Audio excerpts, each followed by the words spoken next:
Hello students. आज हमने last class में एरर डिस्कस कर रहे थे। आज हम एरर के आगे डिटेल में पढ़ेंगे।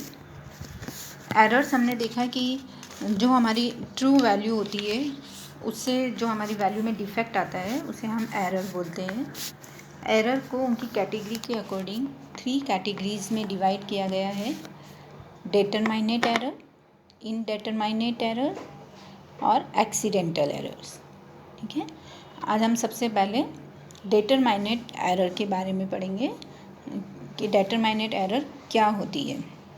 निर्धारित त्रुटियां बोलते हैं इनको। डिटरमिनेट एरर ऐसी एरर्स होती है जिनका कि वो एरर क्यों प्रेजेंट हो रही है उसका रीज़न हमें पता होता है। Determinate error have a definite source which can be identified. A given determinate error is generally unidirectional with respect to the true value and thus makes the measured value either lower or higher than the true value. Determinate error के होने के कारण का हमें पता होता है और ये हमेशा एक ही डायरेक्शन में वर्क करती है। अगर हम अपने होने वाली मिस्टेक को इम्प्रूव कर लेते हैं तो ये एरर दूर हो जाती है, इसलिए इसको यूनिडायरेक्शनल एरर कहते हैं। अगर इस एरर को 2 टाइप्स में डिवाइड किया गया है। फर्स्ट है कांस्टेंट एरर एंड सेकंड है systematic error. Constant error, if the value of determinate error is same in different conditions it is called constant error. यदि हम कोई एक्सपेरिमेंट कर रहे हैं और उसमें हमारे मिस्टेक हो रही है, एरर हो रही है, उस एरर को हम अलग अलग सिचुएशन में करने के बाद भी वो एरर बनी रहती है, वो उस एक्सपेरिमेंट से दूर नहीं होती है, उसे हम कांस्टेंट एरर कहते हैं। नेक्स्ट है हमारी systematic error. Systematic error is the value of determinate error is different in every different conditions is called systematic error. ये इस टाइप की एरर होती है कि हम किसी मिस्टेक को जज कर रहे हैं और उसे हम रिमूव कर रहे हैं, लेकिन उसी एक्सपेरिमेंट को अगर हम अगेन रिपीट करते हैं तो उसमें कोई नई एरर आ जाती है। तो ये एरर जो होती है ये कम्प्लीटली रिमूव नहीं हो पाती है, ये अलग अलग तरीके से दोबारा एक्सपेरिमेंट में आ जाती है, उसे हम सिस्टमैटिक एरर कहते हैं। डिटरमिनेट एरर के होने के बहुत सारे जेन्युइन रीज़न्स हैं जिन्हें कि हम इजीली समझ सकते हैं कि डिटरमिनेट एरर जो है वो किस रीज़न्स की वजह से होती है। इसमें सबसे फर्स्ट है हमारा इंस्ट्रूमेंटल एरर। इंस्ट्रूमेंटल एरर का मतलब है कि हम अपने एक्सपेरिमेंट में जो भी इंस्ट्रूमेंट्स यूज़ कर रहे हैं उनमें उनकी वजह से ग्लास वेयर हुआ, इंस्ट्रूमेंट्स हुए, इलेक्ट्रिक आइटम्स हुए, उनकी वजह से जो एरर अकर होती है उसे हम इंस्ट्रूमेंटल एरर कहते हैं। इंस्ट्रूमेंटल एरर होने के भी डिफरेंट रीज़न्स हो सकते हैं, डिफरेंट फैक्टर्स जो हैं वो इसके लिए रिस्पॉन्सिबल हो सकते हैं। जैसे हम देखते हैं कि ड्यूरिंग द एक्सपेरिमेंट हम अगर कोई वेइंग मशीन काम में ले रहे हैं तो जब हम उस वेइंग मशीन से कोई वेट मेज़र करते हैं तो उसमें हम डिफेक्ट वेट जो है वो मेज़र कर लेते हैं। सेकंड है, अगर हम कोई वॉल्यूमेट्रिक इंस्ट्रूमेंट्स काम में ले रहे हैं तो वो प्रॉपरली कैलिब्रेटेड नहीं हैं। अनकैलिब्रेटेड वॉल्यूमेट्रिक इंस्ट्रूमेंट्स हम काम में ले रहे हैं जैसे ब्यूरेट, पिपेट या वॉल्यूमेट्रिक फ्लास्क हुए, तो ये प्रॉपरली कैलिब्रेटेड होने चाहिए। अगर इनको हम अनकैलिब्रेटेड इंस्ट्रूमेंट्स को यूज़ करते हैं तो उनकी वजह से वो हमारी कांस्टेंट एरर उस एक्सपेरिमेंट में हमेशा के लिए बनी रह जाती है।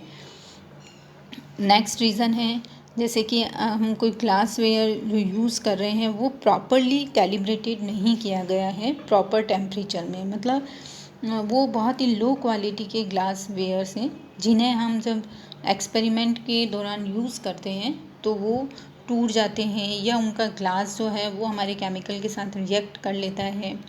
तो ग्लास वेयर भी प्रॉपर कैलिब्रेटेड होने चाहिए। उनकी वजह से भी ये एरर प्रेजेंट हो सकती है। नेक्स्ट हमारा इसका जो रीज़न है वो ये हो सकता है कि जो भी ग्लासवेयर हम काम में ले रहे हैं, जब हम उन्हें हीट करते हैं तो वो डिस्टोरेटेड हो जाते हैं, वो अपनी ओरिजिनल क्वालिटी से डिफरेंट हो जाते हैं। तो डिस्टोरेशन की वजह से भी ये एरर हो सकती है।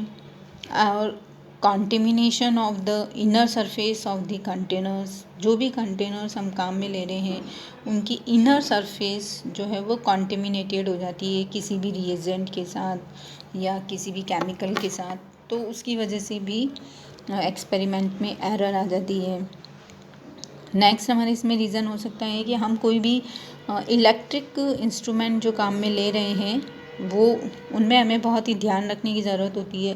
जैसे कि जब हम इलेक्ट्रिक आइटम काम में ले रहे हैं तो उनमें वोल्टेज में फ्लक्चुएशन ना हो, पावर फ्लक्चुएशन ना हो, उनका रेजिस्टेंस प्रॉपर हो, उनमें सेल इलेक्ट्रोड जो हैं वो डिस्टोरेटेड ना हो, और जो सेल इलेक्ट्रोड्स हैं वो ग्रेजुअली अगर डिसोशिएट होते रहते हैं, रिएक्शन करते रहते हैं केमिकल के साथ, तो वो भी इसमें एरर जनरेट करता है। तो इस तरह से इनसे डिफरेंट रीज़न्स की वजह से हमारी इंस्ट्रूमेंटल एरर जो है वो अकर हो सकती है। नेक्स्ट फैक्टर हम लेते हैं रिएजेंट एरर, क्रिया कारक के कारण होने वाली एरर। जो भी रिएजेंट्स हम एक्सपेरिमेंट में काम में ले रहे हैं अगर वो इम्प्योर हैं या इंटरफेरिंग रिएजेंट्स हैं तो उनको एक्सपेरिमेंट में काम में लेने पर वो एरर जनरेट करते हैं। तो इसके लिए इसको रिमूव करने का एक ही तरीका है कि जो भी रिएजेंट्स हम ले रहे हैं उन्हें प्रॉपर लैब में रखा जाए, प्योर फॉर्म में रखने की कोशिश करी जाए ताकि ये जो एरर है वो जनरेट ना हो। नेक्स्ट जो हमारी एरर है वो है मेथड एरर। जो भी मेथड हम काम में ले रहे हैं अपने एक्सपेरिमेंट के दौरान, उस मेथड की वजह से भी इसमें एरर जनरेट होती है। These error generally arises from the non idol behaviour of reagents and reaction involve in a given analysis. कोई भी रिएजेंट और जो हम ले रहे हैं और उसकी वजह से जो रिएक्शन हो रही है अगर वो प्रॉपर वे में नहीं हो रही है तो उसकी वजह से ये एरर जो है वो जनरेट हो जाती है। इसमें दो रीजन्स हो सकते हैं मेथड एरर में। फर्स्ट है द स्लोनेस ऑफ रिएक्शन। कोई भी जो रिएक्शन है वो बहुत ही स्लो हो रही है तो हम प्रॉपरली उसको जज नहीं कर पाते हैं, उसके रिजल्ट्स को नहीं समझ पाते हैं। तो हमें ऐसा मेथड काम में लेना है कि इसमें रिएक्शन बहुत स्लो ना हो। जैसे हम काइनेटिक्स के जब एक्सपेरिमेंट करते हैं तो उसमें हमें उसकी रिएक्शन की स्पीड का हमें उसमें ध्यान रखना होता है, टाइमिंग का प्रॉपर ध्यान रखना होता है। तो ये मेथड एरर का रीज़न हो सकता है। इनकम्प्लीट ऑफ रिएक्शन, अगर हम किसी भी रिएक्शन को कंप्लीट नहीं होने दे रहे हैं और बीच में ही उसके रिजल्ट्स को ऑब्जर्व करने लग रहे हैं तो वो इनकम्प्लीट ऑफ रिएक्शन के रीज़न की वजह से ये एरर हो सकती है। Instability of reaction, non specific of reagents, occurrence of side reactions. Non specific of reagents मतलब पर्टिकुलर रिएजेंट्स जो है वो हम इसमें प्रॉपरली यूज़ नहीं कर रहे हैं, या कोई रिएक्शन जब हो रही है तो उसमें कोई साथ में साइड रिएक्शन और जनरेट हो रही है जो कि उसके मेन प्रोसेस में इंटरफेयर रिएक्शन की तरफ वर्क करती है। जो मेन हमारा प्रोडक्ट बनना चाहिए उसे पूरी तरह से बनने नहीं देती है, उस रिएक्शन को बीच में रोक भी सकती है। तो ये सारे रीजंस जो हैं वो मेथड में इम्प्रूव करके हम इनको बहुत हद तक दूर कर सकते हैं। नेक्स्ट जो रीज़न है इंस्ट्रूमेंट डिटरमाइनेट एरर का वो है ऑपरेटिव एरर। ऑपरेटिव एरर जो होती है उसके लिए इटसेल्फ रिस्पॉन्सिबल होते हैं। जो भी वर्क करने वाला स्टूडेंट है, जो भी एनालाइज़र है, वो खुद इस चीज़ के लिए रिस्पॉन्सिबल होता है, इस एरर के लिए रिस्पॉन्सिबल होता है। This error generally arises due to the lack of experience and carelessness of analyser. ये जनरली जो भी एनालाइज़र है उसके एक्सपीरियंस की कमी होने से या उसके ऑब्जर्वेशन के दौरान उसकी केयरलेस होने से ये एरर हो सकती है।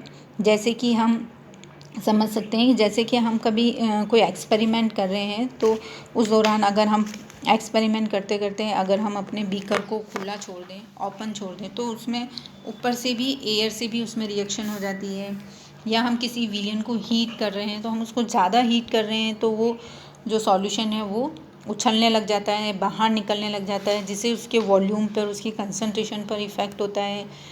अगर हम उसको हीट कर रहे हैं तो उसकी एफेरेंसेस बाहर निकल रही है। अगर हम उसकी गैसियस को नोट नहीं कर रहे हैं तो, या एक्सपेरिमेंट करते समय एकदम से सॉल्यूशन का हाथ से छूट जाना या थोड़ा सा बाहर निकल जाना।